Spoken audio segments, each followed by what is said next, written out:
Subhanallazi sakharana haza wa ma kunna lahu mukrinin wa inna ila rabbina lamunqalibun.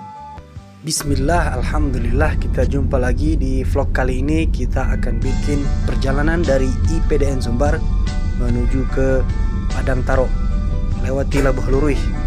Oke guys, seperti biasa guys, kita cerita sedikit. Kita tahu di daerah Padang Taro ini dulunya terkenal Sabay Nan Alui zaman dahulu guys.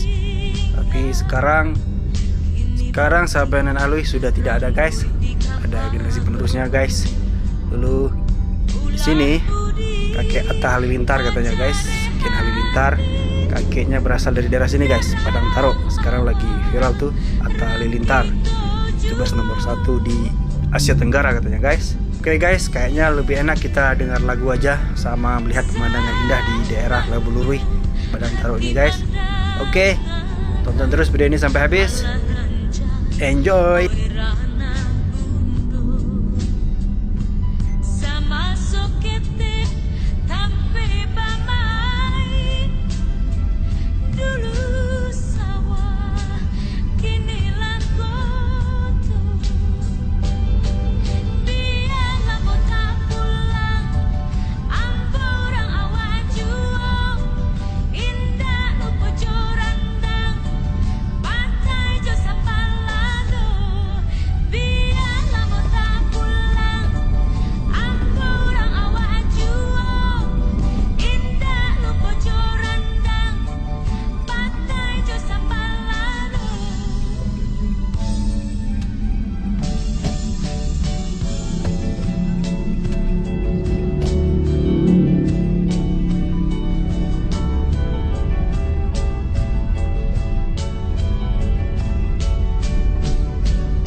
Buat yang belum subscribe dulu guys. Pencet like, kemudian di subscribe, pencet loncengnya, pilih semua guys, kemudian dibagikan. Terima kasih, enjoy.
palu